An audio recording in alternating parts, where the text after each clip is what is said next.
Hola chicos, ¿cómo están? Qué emoción, bienvenidos a esta clase.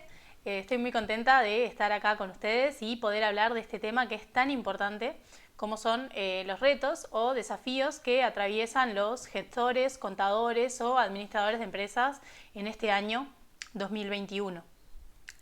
A esta clase le llamamos webinar porque queda lindo y es moderno.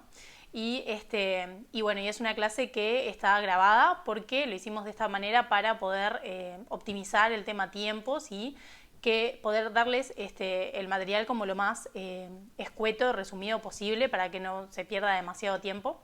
Pero la idea es que sea muy rico y que podamos ir avanzando y entendiendo cada tema juntos. Nosotros, a la par de que esto está colgado, también estamos del otro lado mirando sus comentarios, recibiendo sus observaciones, así que todo lo que les vaya surgiendo pueden ir dejándolo en los comentarios o pueden escribirnos por WhatsApp, por los medios o por mail, por el medio que les quede más cómodo y con gusto los vamos a ir estando ayudando. Lo primero que les quería contar es que esta clase surgió porque estábamos actualizando el curso de gestor de este año, el curso de gestor profesional y asesor contable.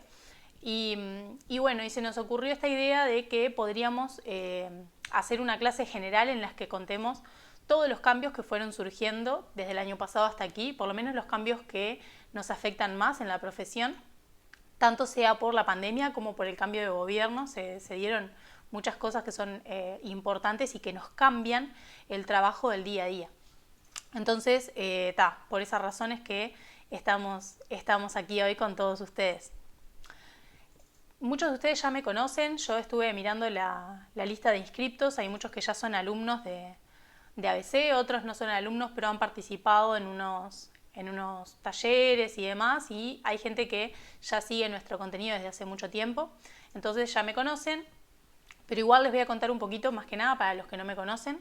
Mi nombre es Cintia Fernández, soy contadora pública, egresada de la UDELAR, y también soy parte del equipo de ABC y soy docente de algunos cursos, entre ellos el curso de gestor profesional y asesor contable.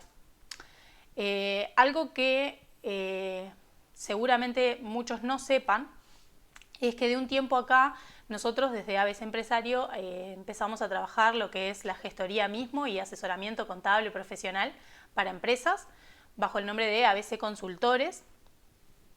Y bueno, y entonces les comento esto porque mucho de lo que vamos a estar hablando hoy también son casos que nos han pasado a nosotros desde nuestra gestoría, de temas que nos han surgido en trámites que de repente se supone que son de una forma y terminan siendo de otra, o temas que le han pasado a nuestros clientes que de repente se tiraron a hacer algún trámite solos y tuvieron que solicitar ayuda para arreglarlos, o que se asesoraron, pidieron ayuda en su momento, pero capaz que no fueron asesorados en la manera más correcta y también hubo que corregir un poco el rumbo de lo que estaban haciendo.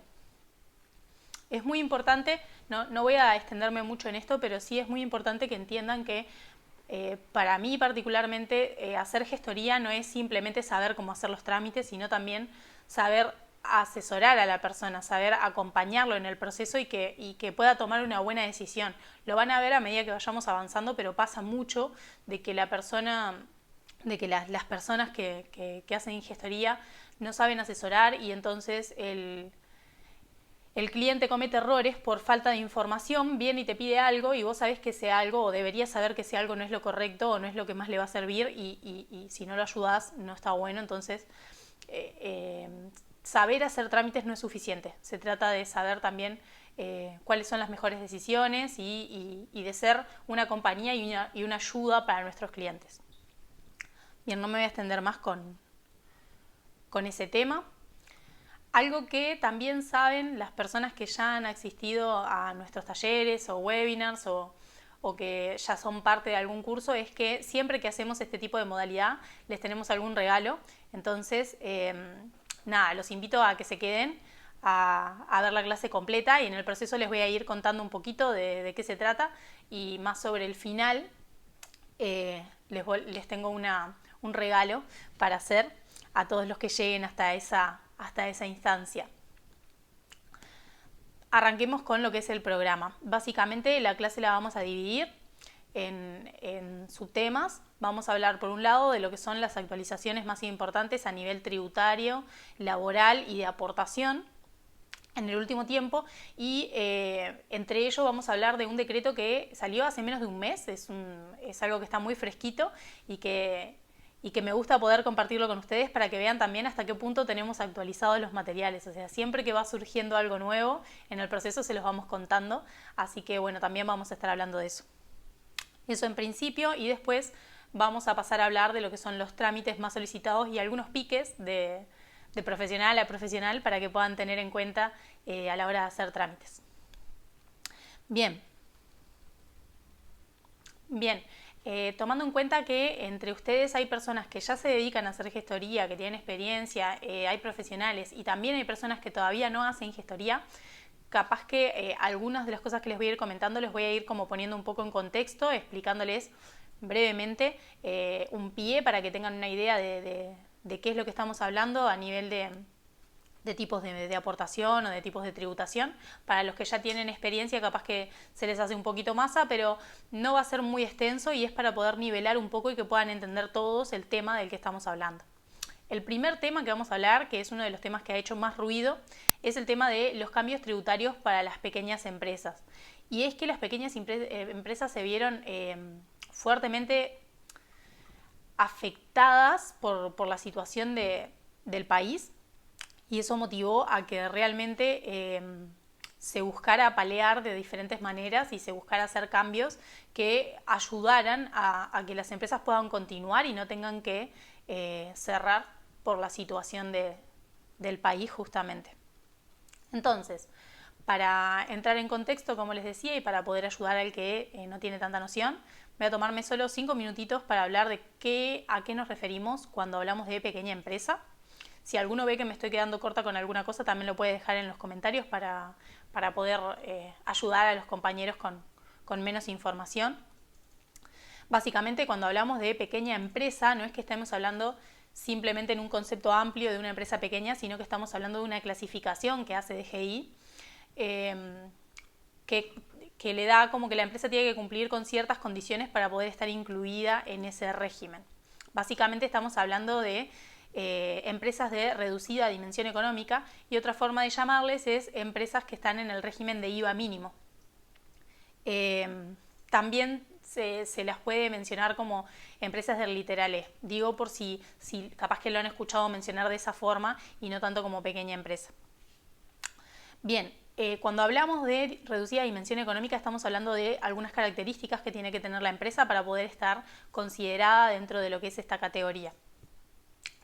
Particularmente estamos hablando de empresas que realizan actividades comerciales o industriales que combinan capital y trabajo. Esto deja afuera a las empresas de servicios únicamente. También decimos que los ingresos anuales tienen que ser inferiores o iguales a 305.000 unidades indexadas. La cotización que vamos a usar de la unidad indexada es la del primer día del año. Por tanto, para este año estamos hablando de empresas que venden menos de 1.460.000 pesos al año, lo que si lo lleváramos a meses para tener una noción más o menos son más o menos 121.000 pesos por mes. Igual el límite es anual, así que si vende el doble durante 3 o 4 meses y después vende menos, igual estaría dentro de las condiciones para ser pequeña empresa. Estarían quedando fuera de este régimen las empresas que son de transporte terrestre profesional de carga, las ópticas y los que tienen como giro exclusivo la venta de libros. También están por fuera quienes obtienen rentas de la actividad agropecuaria, porque están grabados diferente. Las empresas que, si bien cumplen con las condiciones para ser pequeña empresa, pero optan por tributar IRAE, también están excluidas, y los que obtienen rentas no empresariales, ya sea en forma parcial o total. ¿Cuáles son las obligaciones que tienen este tipo de empresas? Bien, están obligadas a realizar un pago mensual de un importe fijo por concepto de IVA mínimo, que se llama, ahora vamos a ver el tema del importe. Este año, el importe se fija todos los años, cambia todos los años. Este año, 2021, está a 4.380 pesos por mes. A DGI es lo único que le pagan, no pagan IVA por separado, o sea, no pagan el IVA de las ventas, no van a tomar el IVA de las compras, tampoco pagan IRAE y tampoco pagan impuesto al patrimonio en forma de anticipos mensuales. A nivel de lo que son pagos a BPS, se manejan igual que las empresas de régimen general, así que no vamos a profundizar en eso. En la página que les voy a mostrar a continuación van a poder ver cuáles son los aportes a BPS que realizan este tipo de empresas. No vamos a profundizar en el análisis, pero por lo menos para que puedan ver dónde encontrar los importes. Como les había mencionado, la idea es mostrarles cómo encontrar la web en donde está la información del importe de aportes para pequeña empresa y también para empresas de industria y comercio de régimen general. Lo hago directo desde Google para que quede más, para que encuentren mejor el acceso. Vamos a buscar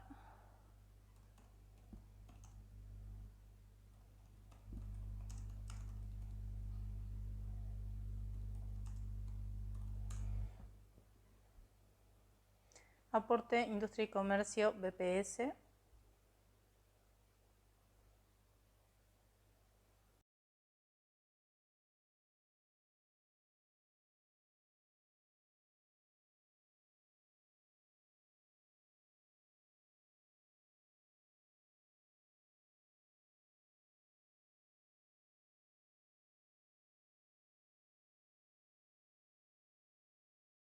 O sea, independientemente del régimen tributario que tenga, si es pequeña empresa o régimen general. Y dices independientes porque en el caso de que tenga empleados va a arrancar directo desde la segunda categoría, no puede arrancar en la primera. En el caso de que estemos hablando de una empresa unipersonal que no tiene empleados, entonces vamos a ver qué categoría, qué importe va a pagar cuando recién arranca.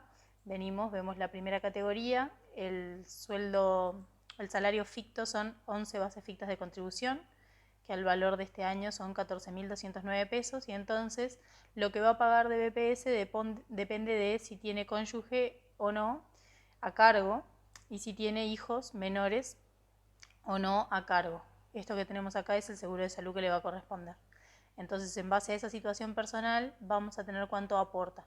Y después tenemos otra columna que dice con aporte al Seguro Nacional de Salud por actividad dependiente. Esto es en el caso de que el titular tuviera un trabajo como empleado, entonces en ese caso, como ya aporta al FONASA por su trabajo de empleado, va a pagar mucho menos de FONASA, de seguro de salud, por la empresa. Por eso es que hace la diferencia en el importe. Les decía que en el caso de que tenga empleados va a arrancar directo en la segunda categoría, no puede ir en la primera, y va a comparar este importe de acá con el mayor sueldo de sus empleados y va a aportar por sí mismo por el mayor de los dos, o el mayor sueldo o los 19.377, el que sea mayor. El aporte que va a hacer depende de su situación personal. Y también podría pasar, acá abajo tienen una columna, otra grilla, que dice no beneficiario al Seguro Nacional de Salud. Esto, ¿cuándo va a pasar? En el caso de que tenga más de 5 empleados, como dice abajo, tiene más de 5 empleados y para servicios personales. En este caso no va a tener seguro de salud y por tanto el importe que va a pagar depende directamente de la categoría en la que esté. Como tiene más de 5 empleados, va a arrancar directamente en la segunda categoría. Por tanto, va a estar pagando 4.379 pesos a BPS, aparte de lo que ya le paga DGI. En esta misma página tenemos lo que son aportes de la sociedad de responsabilidad limitada y de la sociedad de hecho, pero era mostrarles más que nada cómo funciona para lo que es unipersonales. A nivel de lo que son declaraciones juradas, las unipersonales que se encuentran en el régimen de pequeña empresa no presentan declaraciones juradas. Las sociedades de hecho y las sociedades civiles que estén integradas por personas físicas residentes van a presentar la declaración jurada de impuesto al patrimonio, asignando el patrimonio a los socios. Y los restantes contribuyentes, como son las sociedades anónimas y las sociedades de responsabilidad limitada, deben liquidar y abonar el impuesto al patrimonio como empresa. Lo último importante que tenemos que mencionar es que hasta el año pasado este tipo de empresas, cuando se inscribían, cuando abrían, tenían un beneficio, y es que de ese importe total de IVA mínimo, que dijimos que este año está en 4.380, el año pasado estaba en 3.980, el primer ejercicio económico pagaban un 25%, el segundo ejercicio económico pagaban un 50%, y recién a partir del tercer ejercicio económico pagaban un 100%. ¿Por qué digo hasta el año pasado? Bueno, porque el año pasado esto se modificó. Lo que se modificó fue el concepto de cuánto tiempo van a estar abonando ese descuento, abonando menos plata. Cuando hablábamos de ejercicio económico nos referíamos a un año calendario. Tomamos en cuenta de que las pequeñas empresas cierran el ejercicio económico el 31 de diciembre, por tanto, una empresa que abría el 1 de enero iba a pagar por 12 meses el 25%. Pero una empresa que abría el 1 de mayo iba a pagar hasta diciembre el 25%, y a partir de enero siguiente iba a pagar el 50% ya. A mí particularmente, una de las cosas que me pasó cuando recién empecé a hacer gestoría, cuando recién me recibí, es de que sabía hacer los trámites, pero capaz que no estaba tan preparada para asesorar, y me vino un cliente a abrir una pequeña empresa a mediados de noviembre, y como yo no estaba tan ducha en el tema, abrir una pequeña empresa, sé cómo se abre una pequeña empresa, fui y la registré, pero no me encontraba, o sea, me di cuenta después que no lo asesoré correctamente en explicarle que a partir de un mes y medio después ya iba a tener que estar pagando el total, el 50% en realidad. Entonces, si hubiera estado mejor preparada, lo hubiera podido asesorar correctamente, y capaz que esperaba un mes y medio más para abrir y poder aprovechar ese beneficio.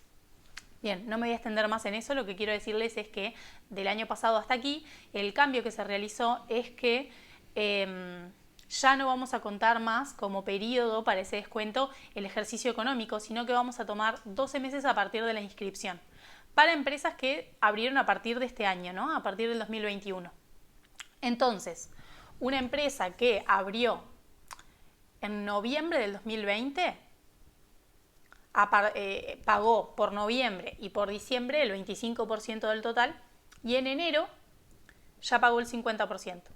Una empresa que abrió en enero del 2021, hasta enero del 2022 va a pagar el 25%.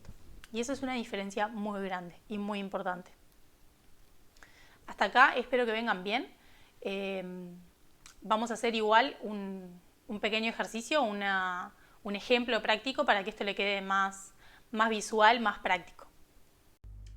Entonces lo que vamos a ver son 3 ejemplos, tres ejercicios para comparar diferentes situaciones para la pequeña empresa. El primero es el caso de una pequeña empresa que inició actividad en febrero del 2020. ¿Cuáles son los datos que necesitamos para este ejercicio? Bueno, tenemos que tener claro que el primer ejercicio económico va a pagar el 25% del total que le corresponda de IVA mínimo.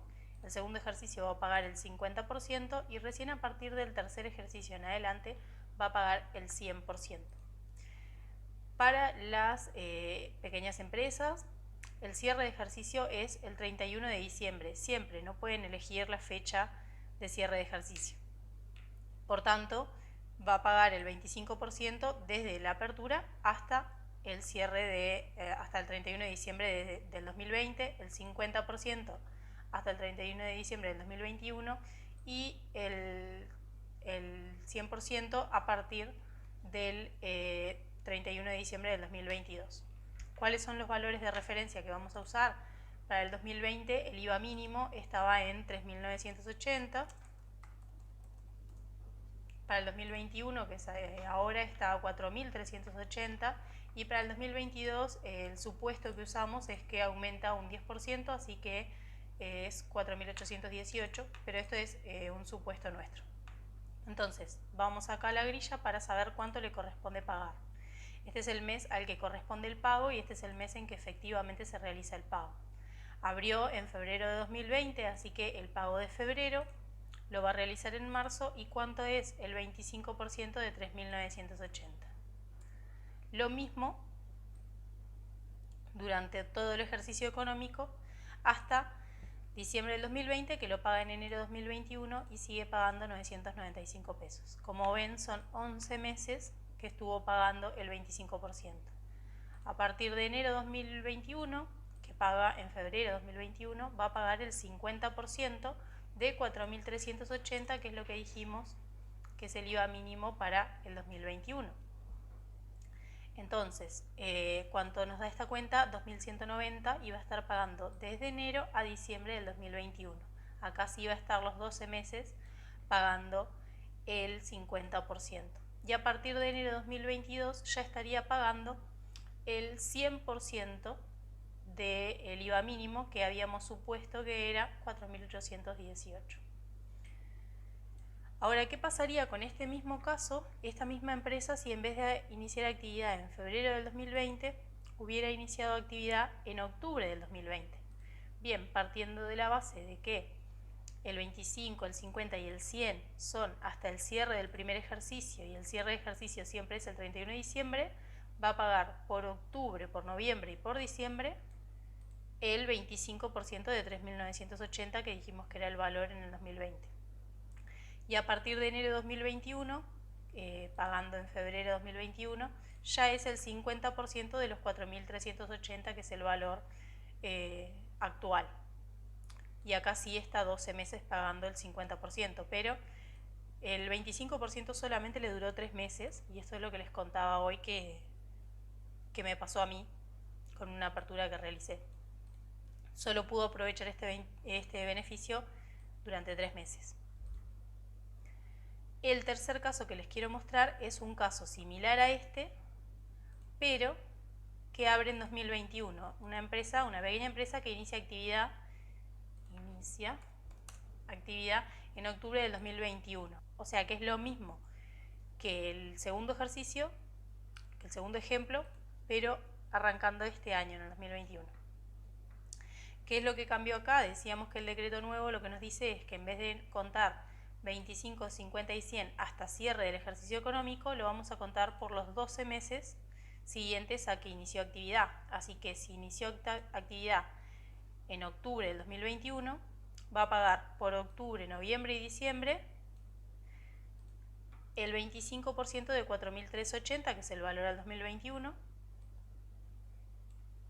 A partir de enero del 2022 hasta septiembre, que es cuando se cumplen los 12 meses, sigue pagando el 25%, pero del valor actualizado que habíamos supuesto que era 4.818.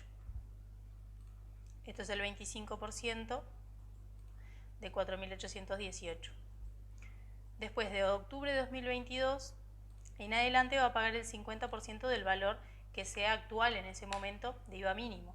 Acá en el ejemplo, hasta diciembre de 2022 va a ser los 4.818, que es 4.380 al 10% de aumento. Y después lo aumenté un 10% más. Así que sigue pagando un 50% durante 12 meses hasta septiembre de 2023. Y a partir de octubre de 2023, recién ahí está pagando el 100%. La diferencia mayor radica en este primer ejercicio, que la empresa que abre en 2021, o del 2021 en adelante, va a poder aprovechar el 25% durante 12 meses en vez de aprovecharlo solo durante el año que está corriendo. Eso es lo más importante que tienen que tener claro, la gran diferencia entre los clientes que les puedan caer, que abrieron el año pasado o el anterior, y los que están abriendo ahora. Bueno, continuando, algo que tal vez muchos ya saben es que ese no es el único cambio que se realizó para las pequeñas empresas. Hubieron otros cambios significativos. Uno de ellos se anunció hace un tiempo, hace no mucho, y es que si las pequeñas empresas se pasan a facturación electrónica, van a tener beneficios en lo que abonan y algún otro beneficio que vamos a comentar. Por ejemplo, las empresas que pasen a realizar facturación electrónica, lo que van a tener que pagar por concepto de IVA mínimo va a ser el menor entre el monto de la cuota que le corresponda, es decir, 4.380 si está pagando el total, o el 50% de ello o el 25% de ello, depende de en qué momento esté desde su apertura. Va a ser el menor entre eso y el 3,3% del monto de los ingresos de ese mes. Para que quede un poco más claro, les voy a mostrar un ejemplo numérico en el que vamos a jugar un poco con las posibilidades para que les quede un poco más claro el tema. Bien, este Excel que tenemos acá se llama simulador IVA mínimo y está colgado en la web de DGI y nos facilita muchísimo el cálculo para saber cuánto le correspondería pagar a una empresa en caso de que decida pasarse a el régimen de factura electrónica. Como dice acá, tenemos este Excel tiene dos hojas, una que se llama instructivo y el otro es para hacer el cálculo. En el instructivo nos explica eso, que es para el caso de que la pequeña empresa decida pasar al régimen de factura electrónica, y nos explica un poco más o menos cómo funciona. Entonces, si pasamos aquí a la pestaña de cálculo, lo que vamos a tener es, primero, cuál es el valor vigente de IVA mínimo. En este caso, para el 2021 habíamos dicho que es 4.380 pesos. Y aquí es donde vamos a hacer el cálculo para ver cuánto le corresponde pagar a la empresa. Nos dice cuál es el porcentaje de cuota de IVA mínimo que corresponde. Esto es para saber si está en el año en que le corresponde un 25, un 50 o un 100, porque esto aplica para empresas que hayan abierto en años anteriores, no es solamente para las empresas nuevas. Entonces, para este caso, por ejemplo, que está al 100%, el 100% de la cuota de IVA mínimo es el 4.380. Nos pregunta, ¿es emisor electrónico? Es decir, ¿tiene facturación electrónica? ¿Sí o no? En caso de que sí, tenemos que decir cuánto le ingresó en ese mes, cuánto facturó. Y si se fijan, si factura 140.000 pesos, el 3,3% le da 4.620, por tanto va a pagar el IVA mínimo. Si hubiera facturado 60.000 pesos, el 3,3% le da 1.980, entonces al comparar 1.980 con 4.380, ¿cuánto va a pagar ese mes de IVA mínimo? 1.980. Si hubiera facturado 80.000 pesos, el 3,3% le da 2.640, lo mismo, comparamos los 2.640 con los 4.380 y paga el menor. Y así mes a mes. Si facturara 120.000, que es el promedio que entendemos, 121.000 en realidad es más o menos lo que puede facturar una empresa de IVA mínimo, si facturara en forma constante todos los meses, le da a pagar menos, un poco menos que lo que pagaría si no tiene facturación electrónica. Por tanto, entendemos que claramente es un sistema mucho más beneficioso para este tipo de empresas y que les conviene tener. Igual ahí tendríamos que comparar lo que son los costos de tener la facturación electrónica, como es, por ejemplo, el software que va a usar para facturación electrónica. No lo vamos a comparar con la inversión, pero sí con lo que gastarían mes a mes para poder tener el sistema de facturación electrónica y ahí evaluar si realmente le vale la pena o no. También comparando con los beneficios de tener facturación electrónica, como es tener un mejor control de lo que está vendiendo, y el software, que muchas veces tiene más otras bondades y no solamente la parte de facturación electrónica. Eso va a depender del sistema que estemos utilizando y de la recomendación que le hagamos a nuestro cliente. Si aquí pasáramos a otro porcentaje, por ejemplo, imaginando que la empresa abrió en el 2020, ahora en 2021 estaría al 50%, por tanto, el porcentaje de la cuota IVA mínimo pasa a ser la mitad.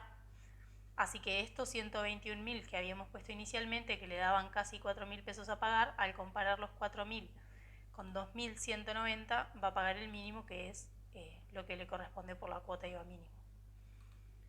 Tendría que vender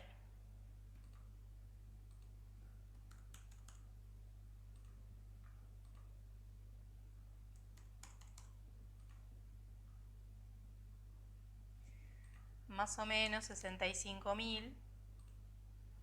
Como ven acá, es más o menos 65.000 para que esté equiparado el 3,3% versus el porcentaje de la cuota de IVA mínimo.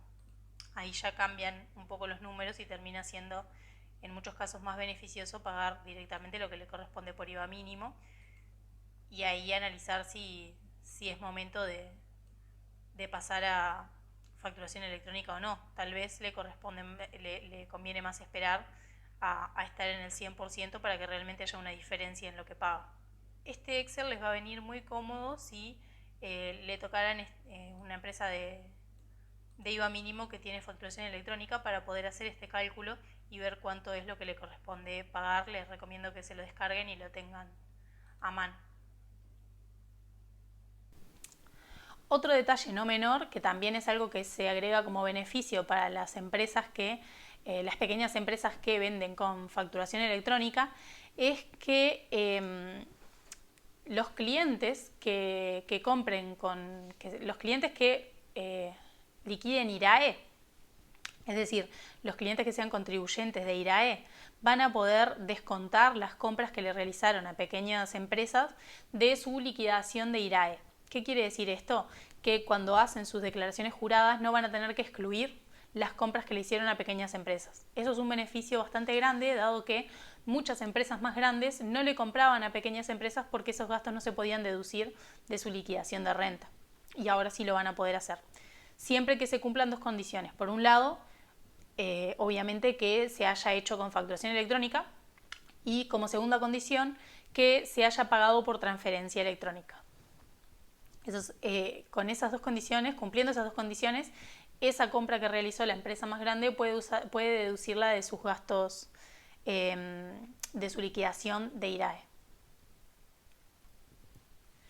El siguiente punto que me parece muy importante para comentar es justamente lo que les decía, que se emitió hace muy poquito, que es un decreto que salió el 18 de marzo, en el que se habla de unos cuantos beneficios para diferentes tipos de empresas, y vamos a comentar a continuación cuáles son.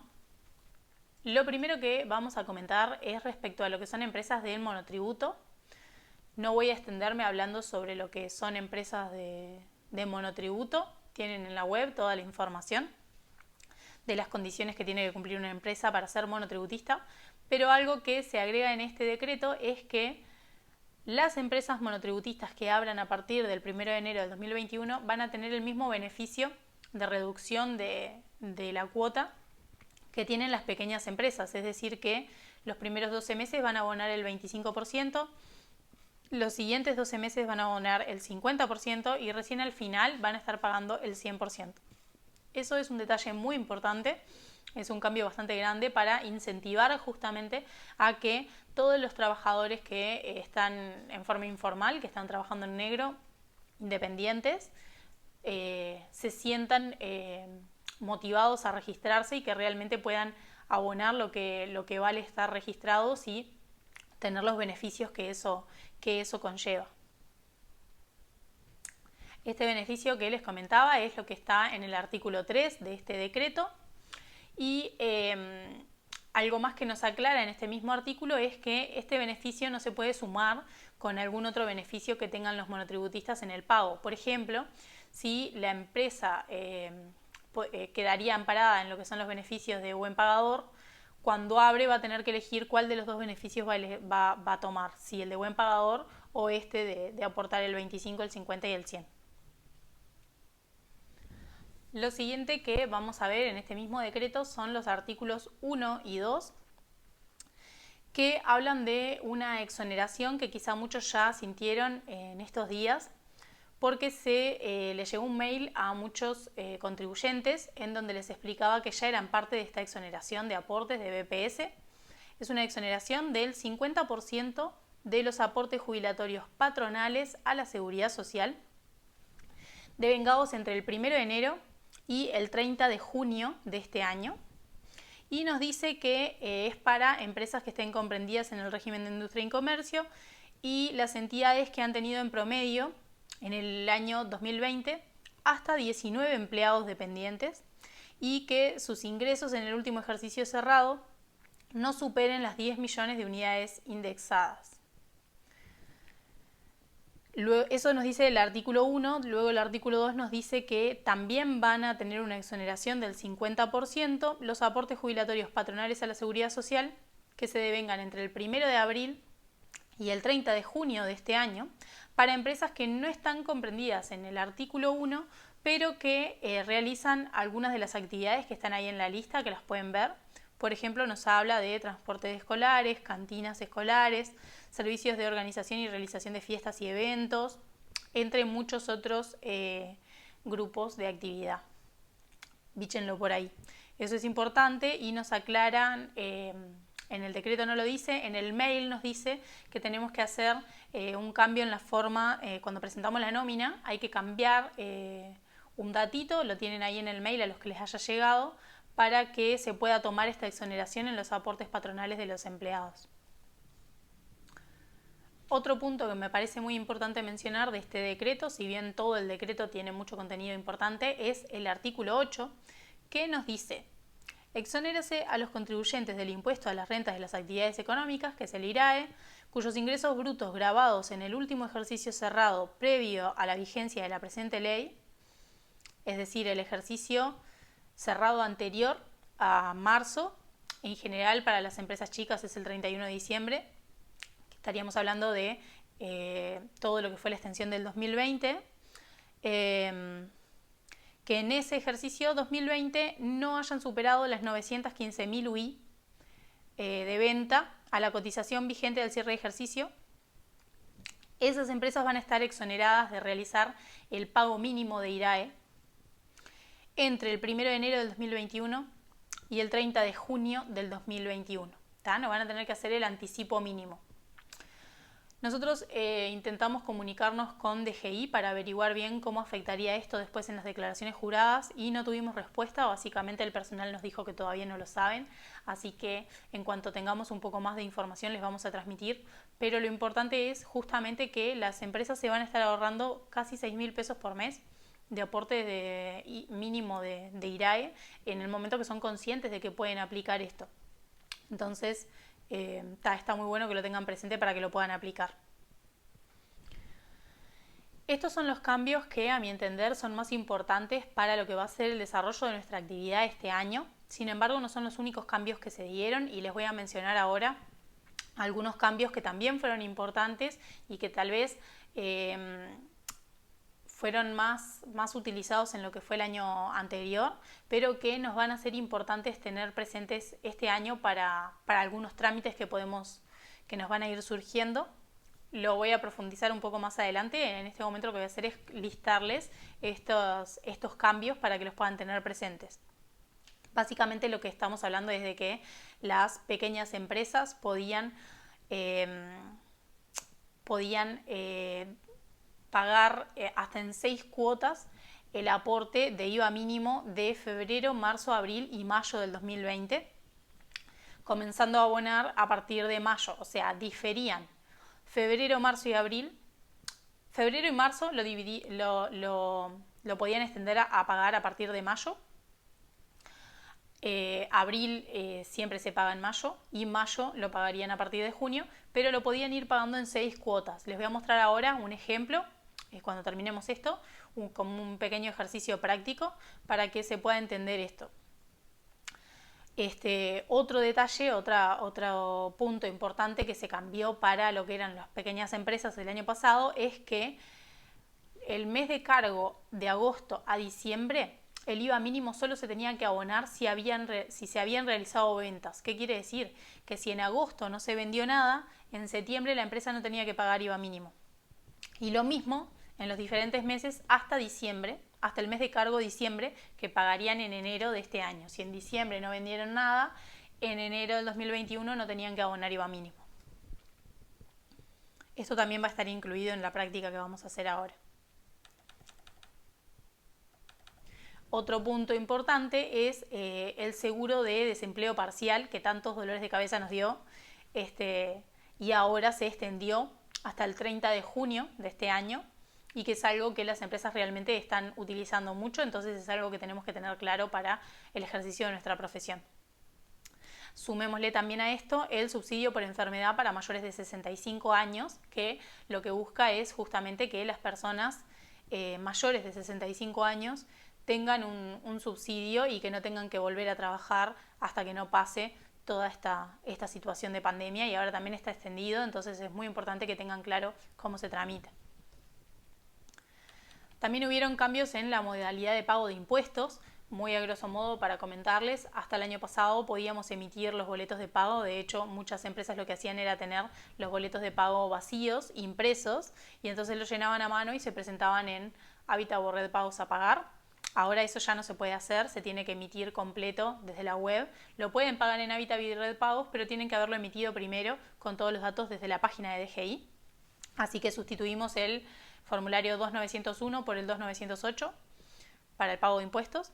Y bueno, lógicamente también se podía hacer desde la web desde antes, ahora también se sigue haciendo desde la web, o se hace en Habitat y Red de Pagos con todos los datos impresos. Esto está bueno porque nos ahorra muchos errores, tanto de que nosotros nos equivoquemos cuando redactamos, pero más que nada los errores que pueden ocurrir del otro lado si no se entiende bien la letra o si no estamos controlando de que se haya colocado bien el importe o el mes al que corresponde y demás.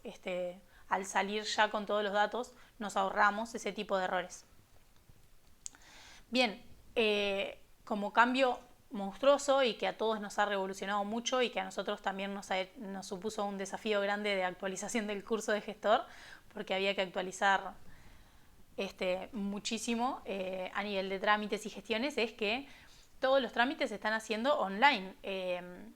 Se había retomado la presencialidad, ahora se quitó nuevamente, y si bien la presencialidad va a volver, muchos de los trámites que se están haciendo online se van a quedar online, es algo que vino para quedarse y es algo que se tuvo que implementar muy de golpe, entonces está en cambio constante, y no solo eso, sino que además genera mucha controversia y genera mucho error de los dos lados, porque muchas veces tenemos una guía de procedimiento que nos dice que se hace de una forma y después cuando lo mandamos era de otra, o llamás por teléfono, consultás de qué forma hacer un trámite y te asesoran de una manera y después cuando haces el trámite resulta ser de otra. Entonces es muy importante que tengan claro, primero, cómo se van a hacer estos trámites, y segundo, cómo vamos a implementar, cómo vamos a jugar un poco con estas deficiencias que podemos tener de los dos lados, ¿no? Porque también uno, al estar actualizándose, comete errores, entonces la idea es cometer la mínima cantidad de errores posibles. Bien, entonces vamos a ver ahora lo que es un ejercicio práctico más completo sobre los pagos del año pasado de las pequeñas empresas, y esto más que nada porque dentro de los trámites más solicitados que vamos a ver a continuación, después de eso, están justamente revisar los pagos de los contribuyentes, que de repente viene una pequeña empresa y está atrasada, tiene deuda, no se ha puesto al día, y entonces tenemos que saber exactamente cuánto le correspondía pagar y en qué plazos para poder calcular correctamente lo que son las multas y recargos. Vamos a eso. Para este ejercicio, lo más importante que tenemos que tener presente son 5 cosas. Lo primero, que DGI el año pasado nos permitía diferir los pagos de febrero y marzo para abonar a partir de mayo, es decir, para abonar con las obligaciones correspondientes al mes de abril. También nos permitía pagar en las obligaciones de abril 2 meses después, lo difirió 2 meses, es decir que en vez de pagarlas en mayo se pagaban en julio, y las obligaciones de mayo del 2020 se pagaban 2 meses después, es decir, en vez de en junio se pagaban en agosto. Además de eso, nos permitía abonar estos meses en 6 cuotas iguales y consecutivas. Recuerden que la cuota estaba en 3.980, entonces 3.980 dividido 6 nos da estos 663, que era el valor de la cuota. Y por último nos decía que los pagos correspondientes a los meses de julio a diciembre solo se realizarían en caso de que haya habido facturación ese mes. Por tanto, si en julio no se facturó, en agosto no se paga el mes correspondiente de julio. Y así sucesivamente de julio a diciembre. Acá yo les planteo 3 ejercicios que en realidad no son en sí ejercicios, sino la idea es que vean el deber ser de cómo se debían realizar los pagos para diferentes situaciones en esos meses, para que ustedes lo puedan utilizar a la hora de tener que calcular la deuda de sus clientes. En este caso, por lógica, estamos asumiendo empresas de Literal E que ya están abonando el 100% de la cuota, porque son la mayoría de las empresas. Entonces, en este primer ejemplo, lo que tenemos es una empresa que se adhiere a las prórrogas de febrero, marzo y también la de abril y mayo, va a abonar en 6 cuotas y además no tiene facturación en agosto. Entonces, ¿qué es lo que vemos en este cuadro? Tenemos arriba lo que es el mes de vencimiento de la deuda y en la columna A tenemos el mes de cargo al que correspondía el pago. Entonces, febrero, ¿cuándo lo va a empezar a pagar? Debía pagarlo en marzo, pero la normativa nos permitía comenzar a abonar en mayo y en 6 cuotas. Así que tenemos 1, 2, 3, 4, 5, 6. 6 cuotas que suman 3.980. Va a estar desde mayo a octubre abonando la cuota de febrero. Marzo, lo mismo periodo. Aquí abajo les puse una sumatoria para que vayan viendo cuánto abonaba en total cada mes.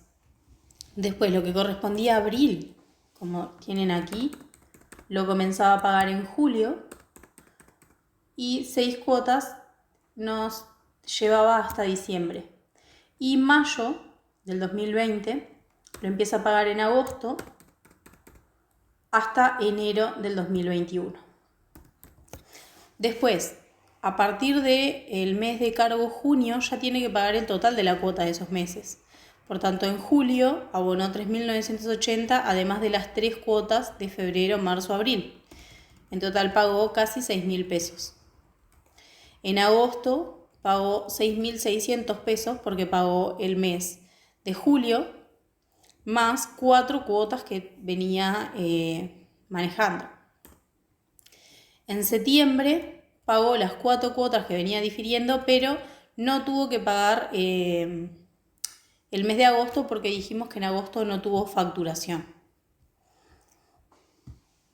En octubre abona el mes de septiembre más las 4 cuotas. En noviembre abona el mes de octubre más 2 cuotas porque ya terminó de pagar febrero y marzo.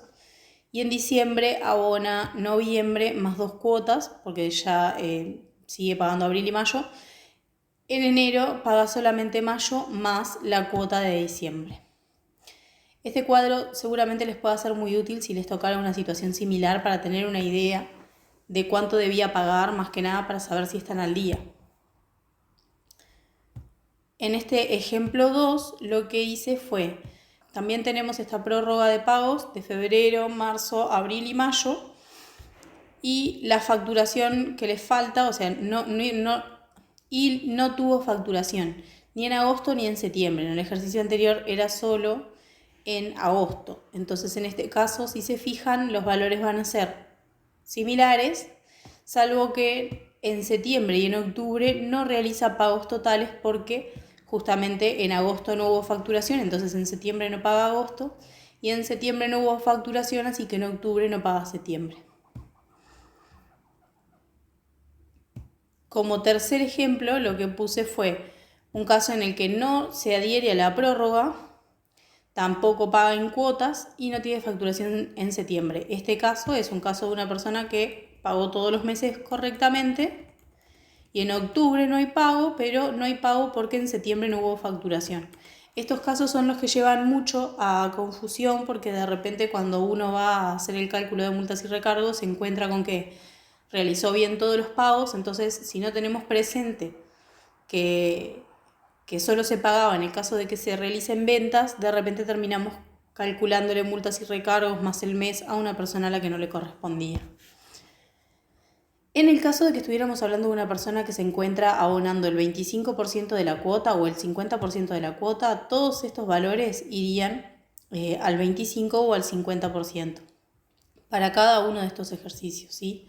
Eso también es muy importante que tengan presente cuánto es que le correspondía pagar en ese momento en que en qué año estaba, en qué ejercicio económico, si era el primero, el segundo o a partir del tercero, para poder realizar el cálculo de vencimientos.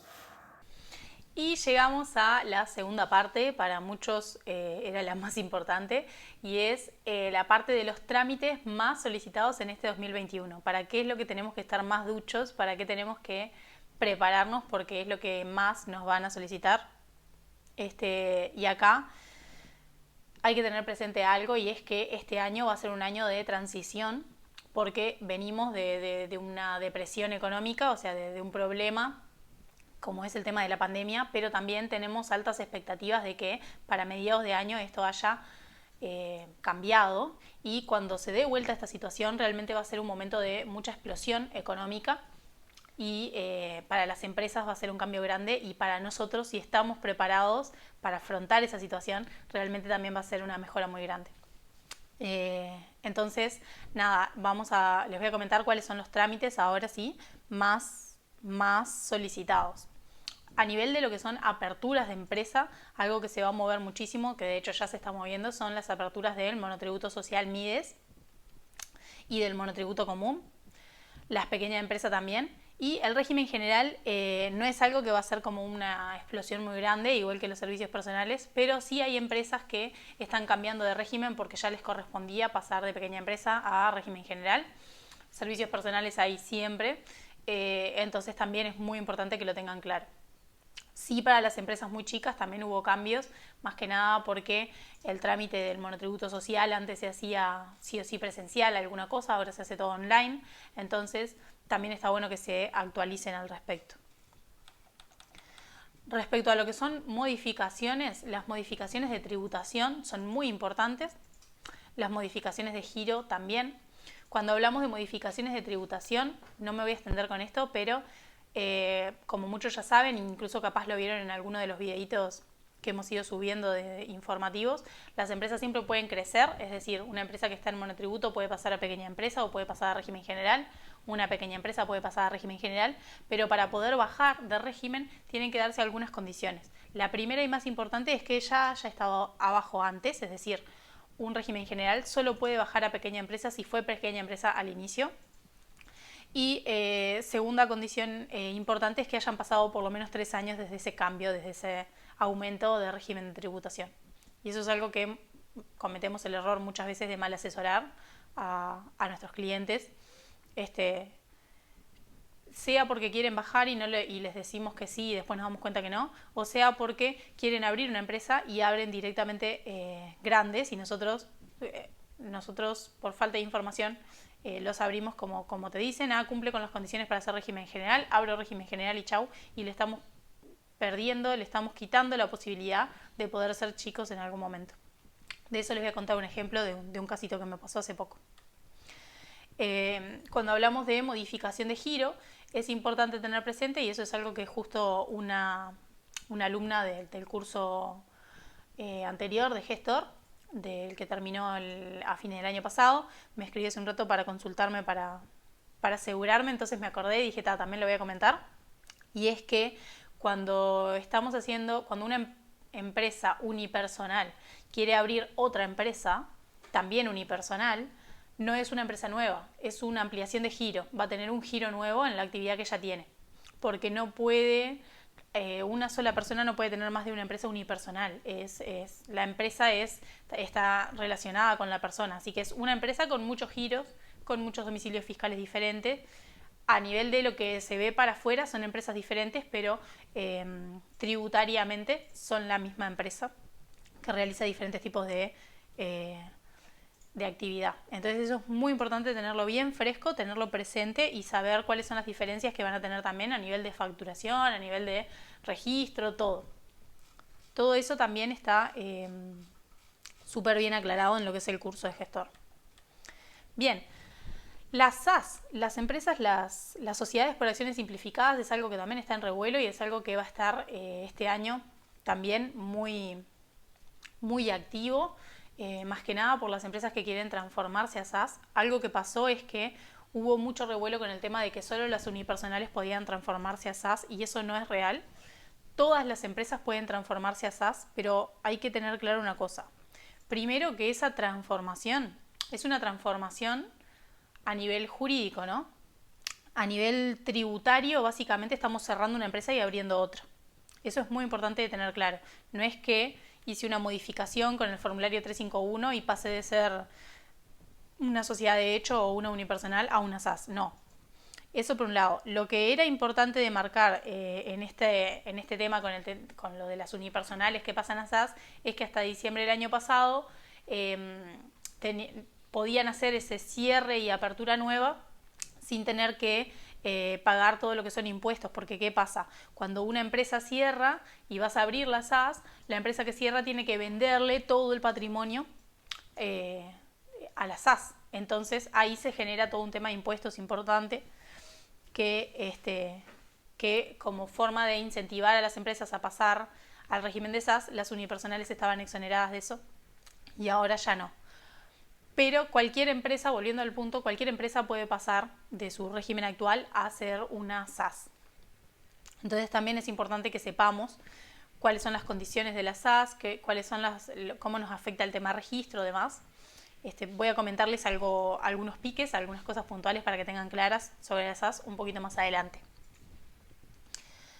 Bien, ¿qué otros trámites tenemos como importantes? Sin duda, las clausuras de empresas. Y también hay algo que a nosotros nos llamó la atención, es la cantidad de clausuras retroactivas que hubo que realizar. La clausura retroactiva es cuando la empresa está cerrando con una fecha muy anterior y ya pasaron los plazos, entonces va a tener que abonar multas. Las clausuras se hacen en el Ministerio, en DGI y en BPS. Entonces todo eso es algo que también tenemos que tener presente e informarnos bien para saber cómo hacer el trámite en forma correcta. Inactividad de empresa. La inactividad de empresa es algo que siempre estuvo. Tenemos que tener claro cuáles son las empresas que pueden declararse inactivas y cuáles no. Pero algo que para mí es importante de marcar en el caso de la inactividad es que muchas veces cuando abrimos una sociedad, la fecha del contrato no coincide con la fecha en la que estamos haciendo el trámite. Entonces ahí siempre se da una inactividad que tenemos que tramitar. Y particularmente hay a mí me pasó de tener que hacer una inactividad hace poco y hubo una desinformación, digamos, en mis consultas a DGI BPS que ocasionó demoras en el trámite. Entonces quiero compartirles eso a ustedes también para que no les ocurra lo mismo. Se los voy a comentar también ahora un poquito más adelante. Otros trámites importantes para lo que es este año son las facilidades de pago. Muchas empresas están atrasadas y, como les decía, este decreto nuevo que salió faculta a BPS y a DGI a otorgar facilidades de pago mucho más beneficiosas. Entonces es importante que sepamos tanto cómo hacer el trámite, sino también cómo asesorar a la persona de si le es beneficioso o no realizar, firmar un convenio y hacer facilidades de pago para poder quedar al día. Este es un buen momento para que las empresas intenten regularizar su situación. De la mano de esto viene saber calcular los adeudos, ¿no? Tenemos que tener una idea o tener más o menos fresco de cómo se calculan los adeudos y qué adeudos corresponden y cuáles no, justamente por estas exoneraciones tributarias que se dieron antes y que se están dando ahora y que van a afectar ese cálculo que vamos a tener que realizar. Entonces, estar actualizados es muy importante también por eso, porque nos va a cambiar lo que son los cálculos de adeudos tributarios. A nivel de personal, lo que más se está dando son las bajas de personal. Si bien van a haber altas, las bajas es importante que tengamos claro cómo se realizan, y más que nada lo que son los seguros de desempleo, tanto seguro de desempleo convencional que ya conocíamos, como los seguros especiales ahora, el seguro parcial, que sigue siendo algo que tenemos que tener fresquito y que tenemos que saber cómo se maneja y una noción por lo menos de cómo se hace el cálculo, porque el empleado siempre necesita saber cuánto es que va a cobrar y no esperar a que le venga el pago para poder manejarse con eso. Hasta ahí son los trámites que para mí son más importantes que tengan presentes.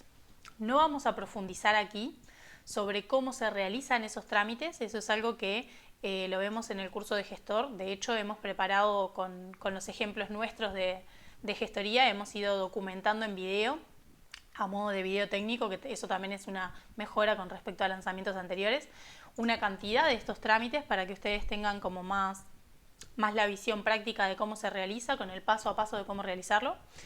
Lo que voy a dejarles acá es un pedacito de un video técnico de lo que son clausuras para que vean más o menos cómo se realiza el trámite. Y bueno, y de todos estos trámites que les comentamos, la gran mayoría van a estar documentados en el curso de gestor, así a nivel de video técnico, y va a estar mucho más explicado también a nivel teórico y a nivel de videos explicativos el contenido desagregado de las condiciones que se tienen que cumplir y de cómo se realizan los trámites para que lo tengan más presente. Entonces, para poder realizar una clausura, lo primero que tenemos que saber es cuáles son los medios que tenemos para poder realizar este trámite, dado que puede ser diferente la información que necesitamos dependiendo del canal. Para eso, lo que les estoy mostrando aquí es un mail que me enviaron cuando mandé hace menos de un mes la solicitud para realizar una clausura. Y acá lo que nos dice es que a partir del 8 de febrero los trámites de RUT correspondientes a clausuras y modificaciones que no se ingresan vía web deberán ser ingresados a través de la página de BPS en la sección de servicios en línea. Igual ahora les voy a mostrar bien dónde es que se ingresa. También nos aclara que las clausuras que requieren previa aprobación de DGI, como es en el caso de las sociedades, tienen que ingresar primero el trámite en la web de DGI en la sección de clausuras y con el comprobante de que hicimos la cancelación en DGI, ahí ya podemos hacer la clausura desde la web de BPS. También nos aclara que en el caso de que la clausura sea por fallecimiento o de conversión a SAS, se debe seguir realizando vía mail al mail que corresponda dependiendo del departamento en el que se encuentre la persona. Básicamente estos son los canales que tenemos para realizar el trámite de cancelación. En general este trámite se puede realizar presencial también, pero justo estamos en un momento en que no se están recibiendo trámites presenciales, por tanto, si bien les voy a mostrar todo lo que necesitan para poder hacer el trámite presencial, actualmente solo contamos con estos recursos de realizarlo vía web de BPS. En la web de DGI, para poder hacer una clausura, en el caso de que estemos hablando de una sociedad, van a tener que hacerlo desde el punto de menú solicitud de clausura, después de que ya se encuentren logueados con el root y la contraseña, con usuario y contraseña de la empresa. En la web de BPS van a tener que loguearse con el usuario y contraseña del cliente o con el usuario nuestro en caso de que tengamos los permisos delegados para esa empresa. Y vamos a venir a la sección de gestión de empresas, registro y modificación de datos, al punto de menú iniciar solicitudes de trámites de ATIR.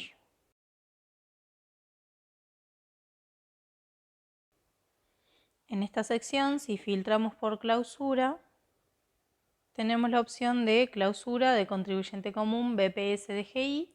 Aquí le damos a acceder y lo primero que nos va a preguntar es para qué empresa estamos haciendo la clausura. Vamos a seleccionar la empresa y después vamos a cargar todos los datos registrales de la empresa y adjuntar la documentación en PDF. ¿Cuáles son los datos y la documentación que debemos pedirle a nuestro cliente? Bien, en la página de BPS nos dice que en el caso de clausura de contribuyentes unipersonales, sociedades de hecho y monotributo, el plazo que tenemos para realizar esta clausura es de 30 días corridos a partir de la fecha de clausura. En el caso de que no cumplamos con este plazo, vamos a tener que abonar una multa. Cuando hacemos una clausura retroactiva, lo único que va a cambiar es que tenemos que tener el pago de la multa de DGI, tenemos que tener el comprobante del pago de la multa. Así que vamos a tener que ir a la web de DGI y desde la parte de servicios en línea generar el boleto de pago, abonar la multa y ahí ya vamos a tener el comprobante para poder continuar el trámite desde la web de BPS.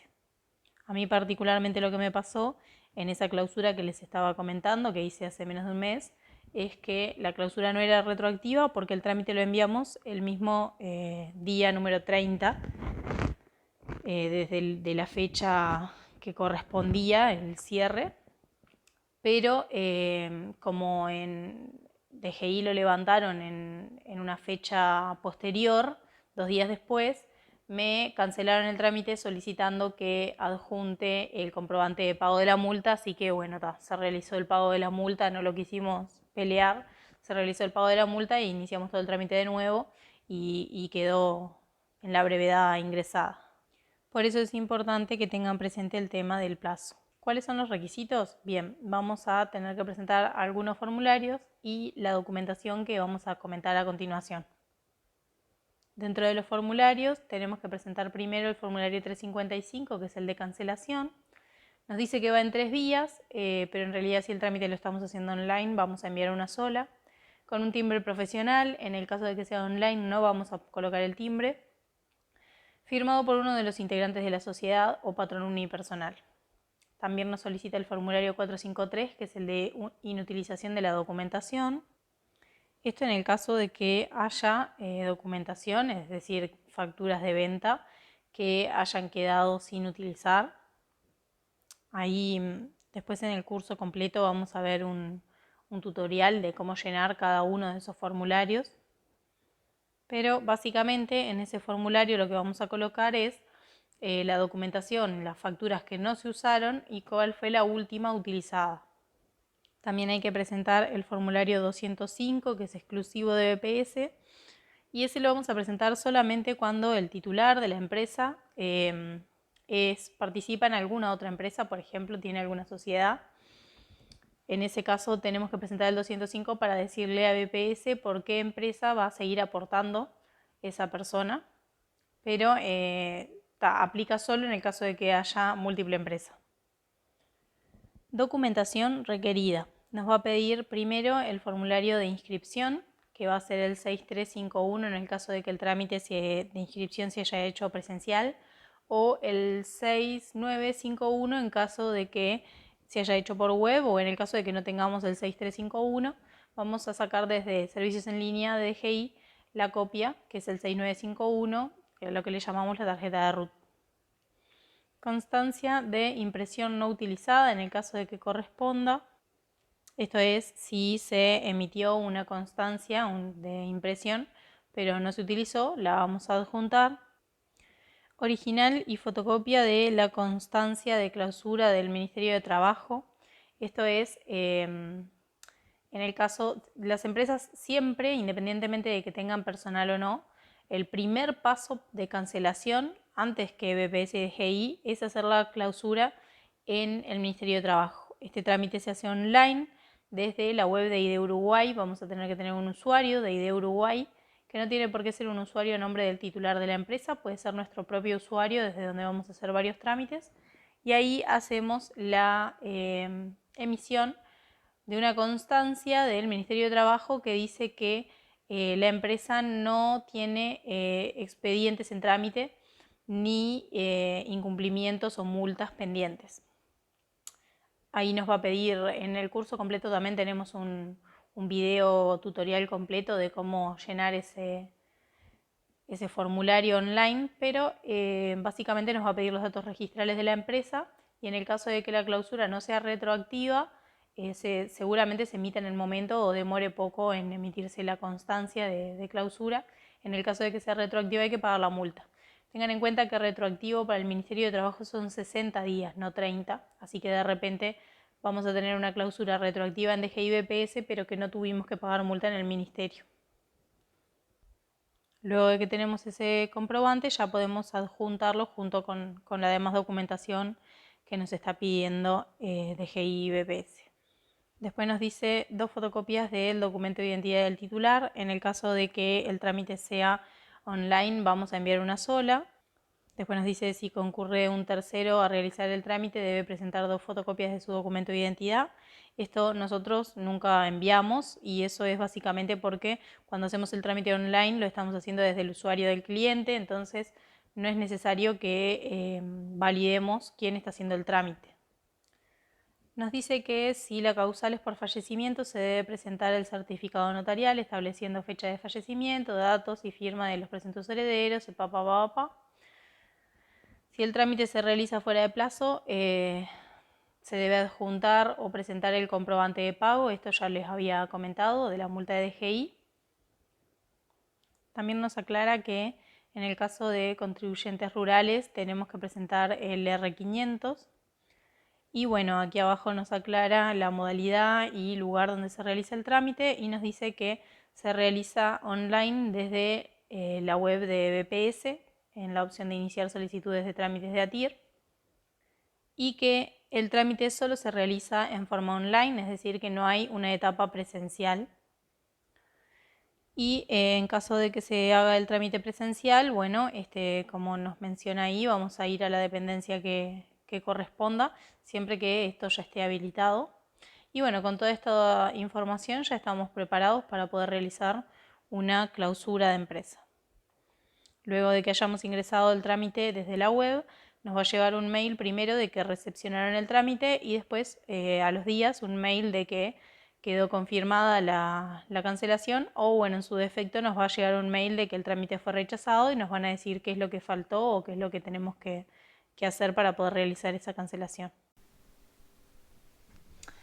Y bueno, ahora lo que les quiero comentar son algunos piques que preparamos. En realidad ya los teníamos armado para lo que son el curso de gestoría, pero dijimos, bueno, Tano, vamos a compartirles algunos que los pueden hacer la diferencia cuando van a realizar trámites, más que nada porque son cosas que nos fuimos chocando nosotros o que se fueron chocando algunos de nuestros alumnos y nos compartieron la información y dijimos, esto es importante de transmitir.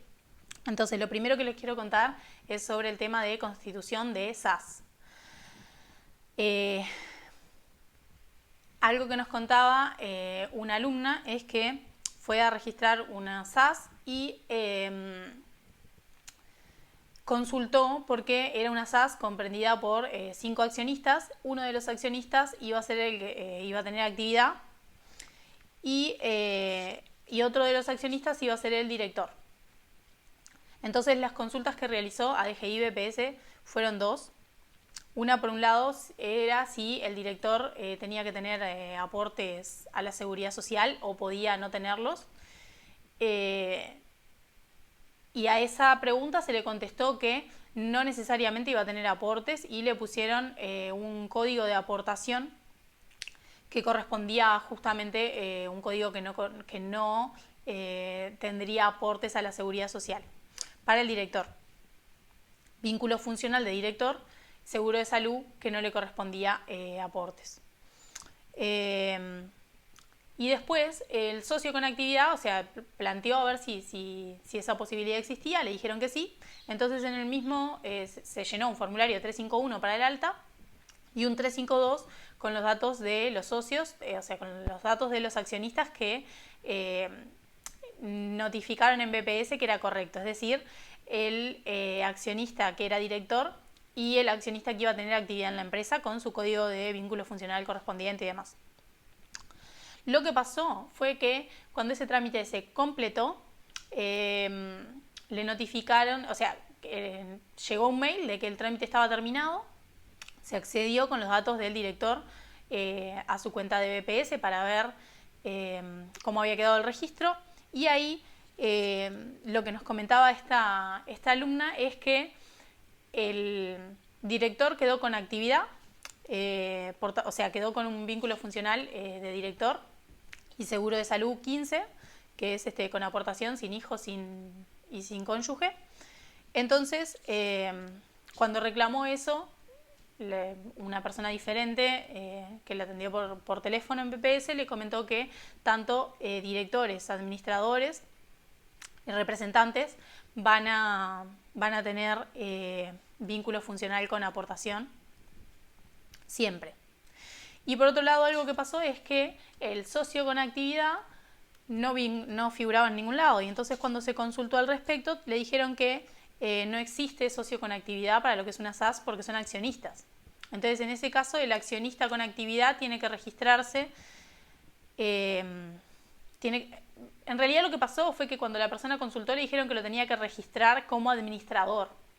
Y como a mí eso no me cerraba, me encargué yo de averiguar bien al respecto, y lo que me dijeron es que tiene que registrarlo como empleado, el accionista tiene que estar como empleado, porque a menos de que realmente esté realizando tareas de administración, que no era el caso, no corresponde registrarlo como administrador, no tendría sentido.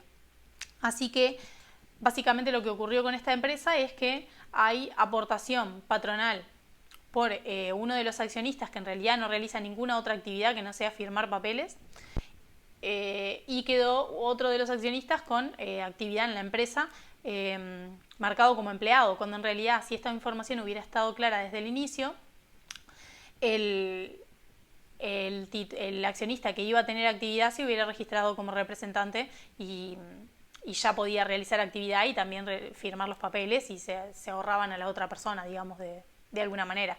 Entonces eso hubiera sido importante tener claro de arranque, y no estaba. Está bueno que lo tengan presente ustedes para los trámites de ustedes. También otra cosa es, como les comenté en algún momento anterior, que la SAS como sociedad va a tener un contrato de constitución.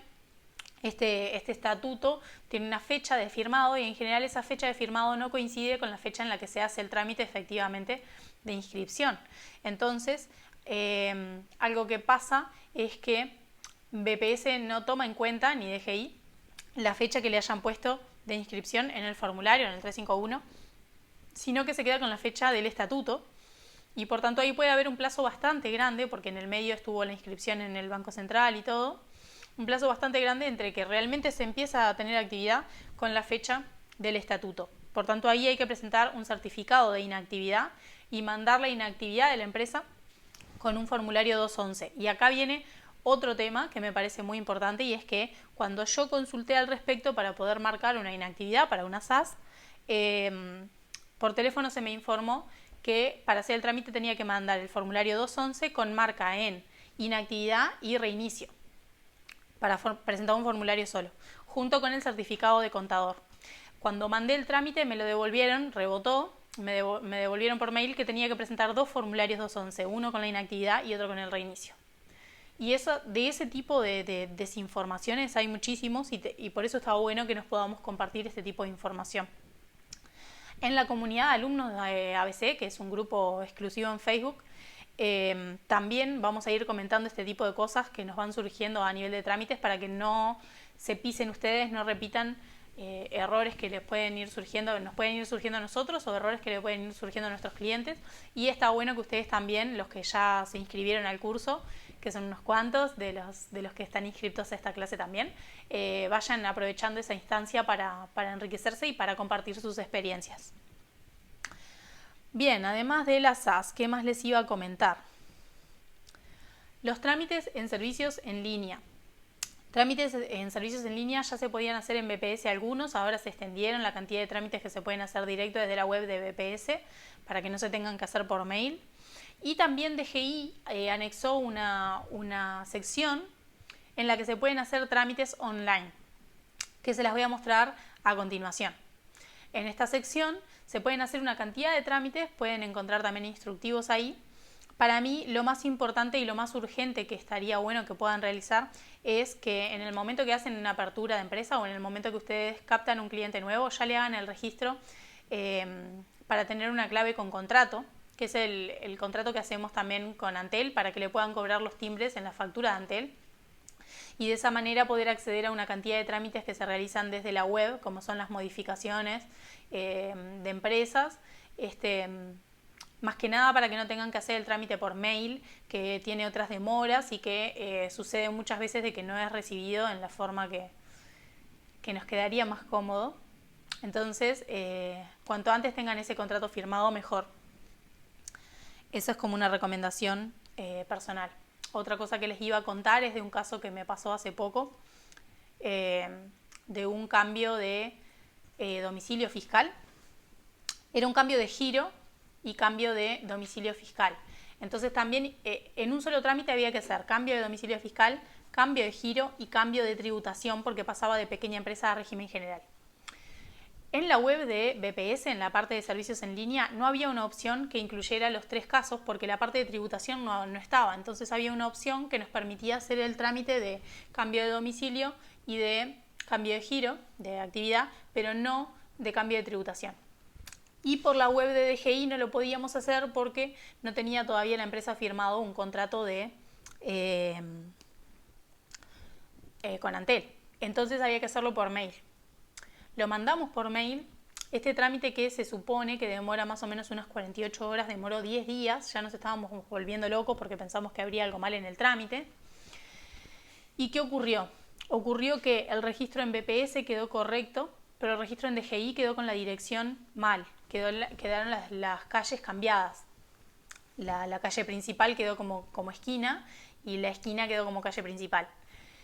Esto nos lo corregimos, es decir, tuvimos que mandar un reclamo por la página de BPS, además, fue como extraño, pero quedó corregido, pero en ese plazo la empresa tenía que sacar facturas porque ese trámite era urgente, justamente porque estaba haciendo un cambio de tributación y no puede vender con IVA, como estaba pasando el régimen general, no podía vender con IVA hasta que no tuviera este cambio hecho. Ese error en DGI, que es un error de tipeo, es un error de la persona que recibe el trámite, impedía que las facturas salieran con la dirección correcta y eso nos generó bastantes problemas. Entonces, algo que les recomiendo es que siempre se fijen en el momento cuando el trámite queda ok, asegúrense de que está ok y de que no hubo un error. Más que nada cuando las cosas son así enviadas por mail y no por un medio más organizado. Y ahí se pueden ahorrar varias complicaciones. Ok, la sección en donde vamos a hacer trámites en línea en la web de DGI es en la sección de servicios en línea, luego de estar logueados con el usuario y contraseña de nuestro cliente. Vamos a venir a la sección solicitud de inicio de trámites. Y aquí, como ven, en la primera sección nos pide lo que son los datos personales. Yo los voy a cargar con mis datos para poder pasar a la siguiente hoja.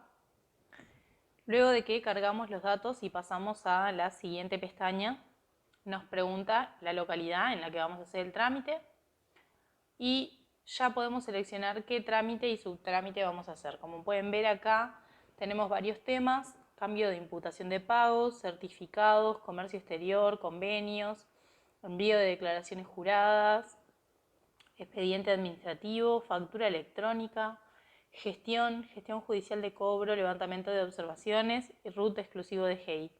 Acá cualquiera de estas nos da otras opciones de subtrámite.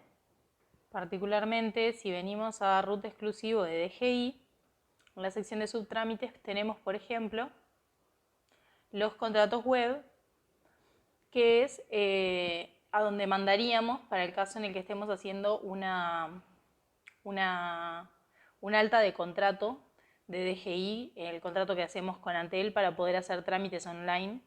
Y eso, como les decía, me parece súper útil que lo hagan desde el momento que lo inscriben, de que inscriben la empresa, desde que la dan de alta, para tener más facilidad para hacer trámites. Todo lo que nos pueda facilitar hacer las cosas online nos mejora muchísimo la gestión de tiempo. Entonces, en ese caso, por ejemplo, nos habilita para poner comentarios. Los comentarios son obligatorios. Aquí abajo vamos a adjuntar la documentación obligatoria para este trámite.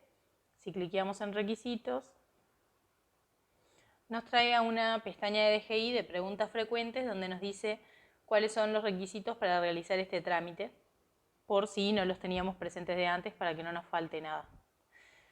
Esto es importantísimo que sepan cómo usarlo, porque es una herramienta súper útil para poder hacer trámites. Facturación electrónica y POS. No voy a profundizar demasiado en esto, pero es algo que va a estar demasiado en boga este año. Entonces está bueno que tengan claro cuáles son las condiciones que se tienen que cumplir, las tramitaciones que tienen que hacer. Para facturación electrónica van a necesitar un sistema. En el mercado hay mucha oferta.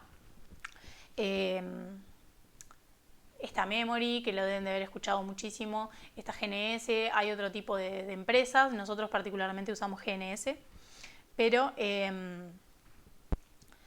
van a tener que elegir un proveedor del sistema informático. El proveedor en general los va a guiar sobre todo lo que necesitan para poder hacer el trámite y ellos se encargan de la mayor parte de los trámites. Nosotros es muy poco lo que tenemos que realizar, entonces es bastante sencillo.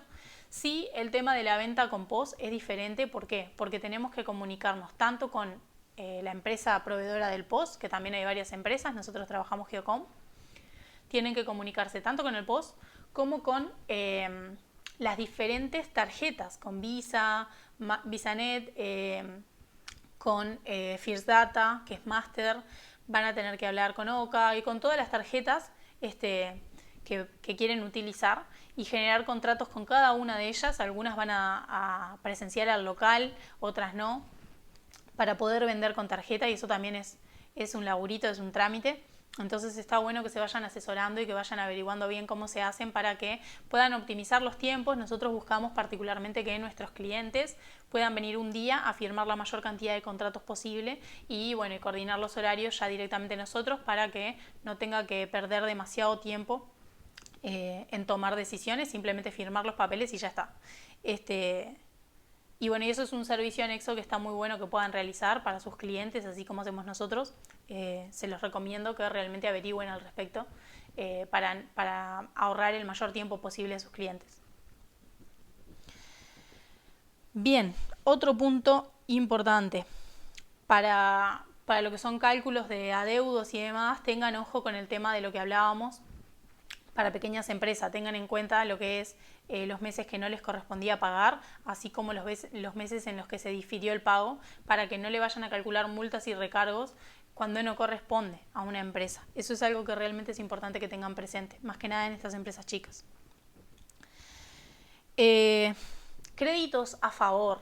Les puede aparecer en las facturas de BPS de algunos clientes que tienen créditos a favor para ser utilizados. A nosotros nos pasó con varios clientes y esto se debía justamente a que el año pasado se les dio como un crédito, un beneficio a algunos contribuyentes para que retomaran personal que tenían en seguro de paro o contrataran empleados nuevos. Entonces, si se daban esas condiciones, se les daba un beneficio de 5.000 pesos por persona, y eso, en vez de quedar automáticamente en la factura, les queda como un crédito a ser utilizado.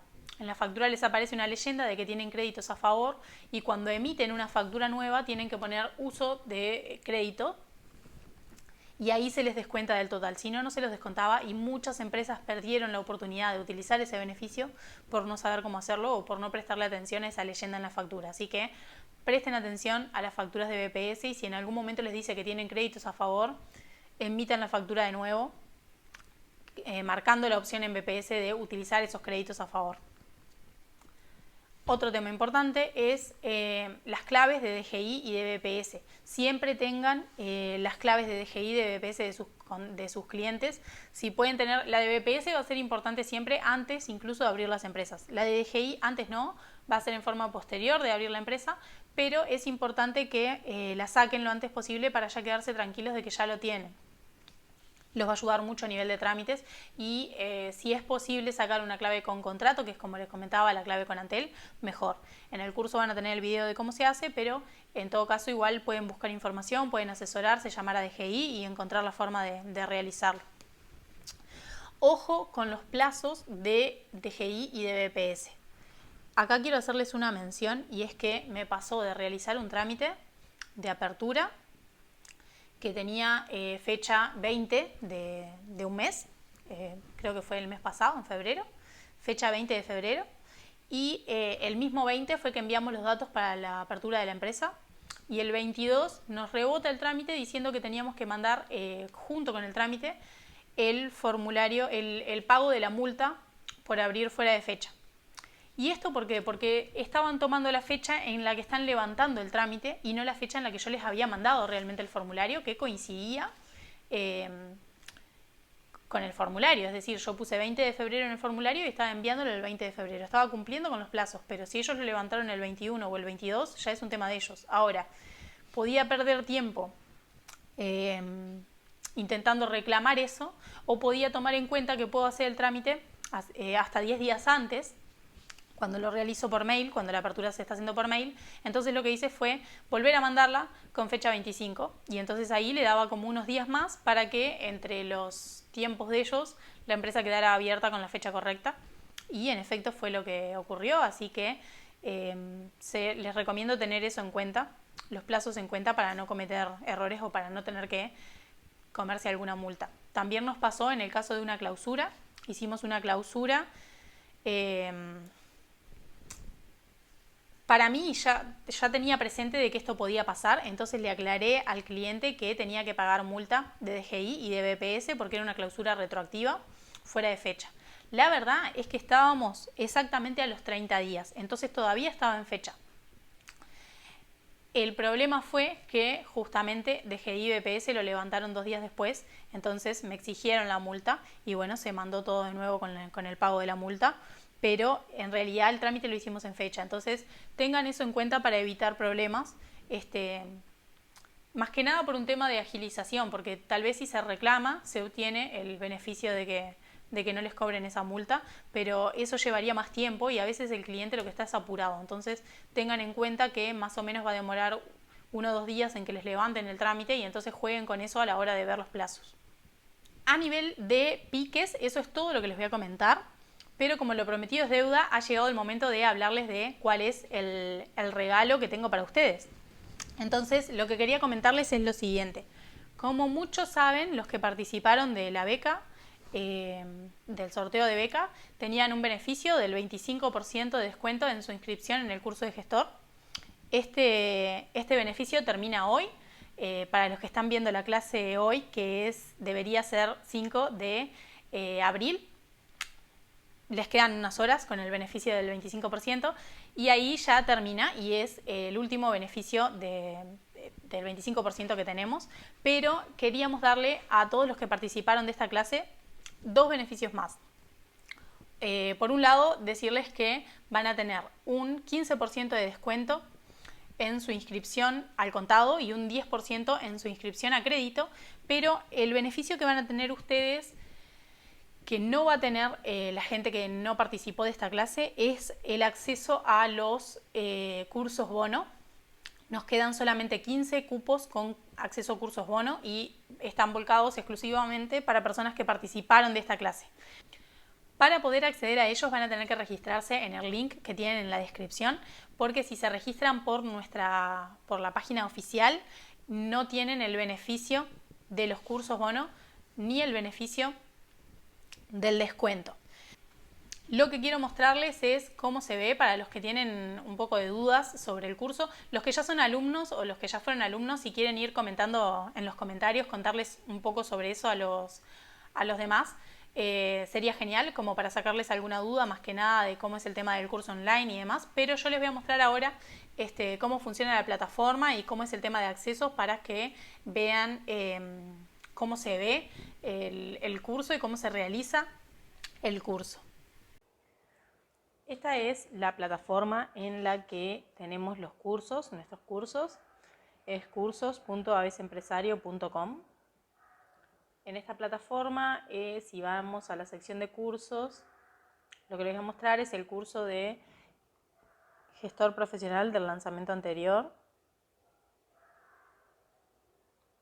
Aquí así es como se ve la información.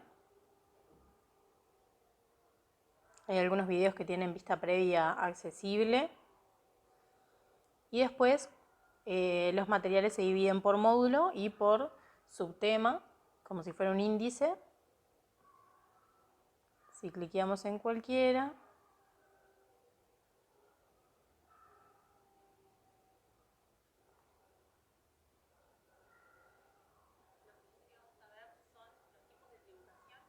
nos deriva el video que vamos a estar viendo. Esto para cada uno de los temas que tenemos. Acá pueden ver en el costado cada uno de los temas y después tienen material teórico en PDF, diapositivas y una evaluación por cada tema que están viendo.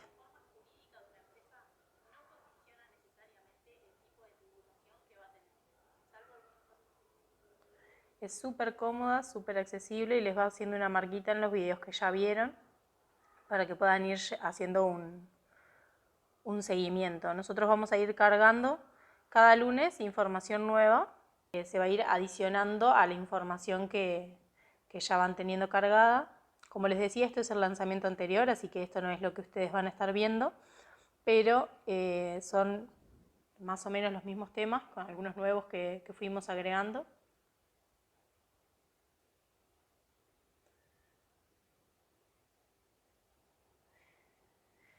Y de nuestro lado vamos viendo toda la información de su avance, vamos viendo tanto las evaluaciones que fueron realizando como la cantidad de información que llevan viendo, como para saber si los tiempos más o menos les van dando o si necesitan más tiempo para alguna cosa. Respecto a lo que es el curso en sí, esta es la web que ustedes tienen ahí abajo para ingresar. Les aclara que el curso comienza el 19 de abril, dura 3 meses y les aclara el descuento de que tienen el 15% de descuento y los cursos bono de regalo. Aquí tienen todo el programa detallado por si tienen alguna duda o hay algo que quieren fijarse si está. Si algo no los convence o si tienen alguna consulta de esto, pueden escribirnos. Y acá abajo tienen la información del valor del curso. El curso tiene un valor de 13.500 pesos en total. El descuento está vigente hasta este viernes 9, es un 15% de descuento. Y les da acceso también a estos bonos que tienen acá la información del bono y el valor. El bono 1 es habilitaciones comerciales de bomberos, bromatología, entre otros. Bonus 2 es el módulo técnico, que incluye un Excel básico, Sigma, Atiro, entre algunos otros programas. El bonus 3 es un taller de cómo obtener mis primeros clientes. Estos 3 bonos tienen un valor, como ven acá, 2.500, 5.500 y 2.800 y los están recibiendo en forma gratuita. ¿Tá? Con el descuento del 15% les queda en 11.475 el curso. Pueden pagarlo al contado o en hasta 3 cuotas si lo hacen por transferencia o hasta en 12 cuotas si lo hacen con tarjeta de crédito. Lo importante de la metodología es que no tienen... Lo importante que tienen que saber de la metodología es que no hay días ni horarios para realizar el curso. Ustedes tienen acceso a la plataforma que les mostré recién, siempre que lo necesiten. Lo que tiene horarios es una clase de dudas que hacemos por Zoom, que es los martes a las 22 horas. Esa clase no es obligatoria, pero siempre es muy, muy provechosa. Se le puede sacar mucho beneficio a compartir con los compañeros y verlos y aprender de sus experiencias también, que son muy ricas en lo largo de nuestra carrera. Y acá abajo tienen la opción de inscribirse, si lo van a hacer al contado, si lo van a hacer en 3 cuotas por depósito o si lo van a hacer hasta en 12 cuotas con tarjeta de crédito. Las cuotas las eligen ustedes igual. Otras cosas importantes, certificación del curso. Este curso está certificado, quiere decir que al terminar todas las evaluaciones de cada módulo, más la evaluación final y aprobarlas, van a recibir un diploma que se les envía a domicilio. Seguramente algunos ya vieron fotos en nuestro Instagram. Siempre que nuestros alumnos comparten fotos las vamos publicando. Respecto a la garantía, ese también es un tema importante. Si ustedes se inscriben al curso y en el correr de la primera semana no les gusta o de alguna forma no se sienten conformes o por alguna situación personal quieren abandonar el curso, nos escriben y no tenemos problema ninguno de devolverles lo que hayan abonado del curso. Acá tienen un poco de información bien sobre la modalidad. También les habla de la comunidad exclusiva de alumnos ABC en Facebook, que es un lugar en donde vamos a estar compartiendo información y entre ustedes también van haciendo consultas y eso les queda para siempre, igual que el grupo de Telegram. Acá tienen algunos datitos personales míos y algunas recomendaciones de alumnos. En Instagram pueden tener algunas más, si quieren ver. Y bueno, esta es toda la info que tenía para mostrarles. Recuerden que tienen la opción de anotarse hasta este viernes con descuento y solo se pueden inscribir en este link porque si entran a nuestra web a registrarse no están cargados los bonos, así como tampoco el descuento que les estaba comentando aquí. No les quito más tiempo, espero que esta clase les haya gustado. Pueden dejar en los comentarios las dudas que tengan. Espero verlos en el curso completo de gestor, que vamos a estar viendo no solo estos temas, sino todo lo que está en el programa. Vamos a hablar a nivel tributario y de registros una cantidad. Vamos a estar hablando también sobre lo que es aportación. Vamos a ver diferentes trámites también de personal. Y vamos a ver toda la parte laboral y de recibos de sueldo y de cálculos y demás. Así que nada, seguimos en contacto y cualquier duda que tengan lo van comentando. Chao.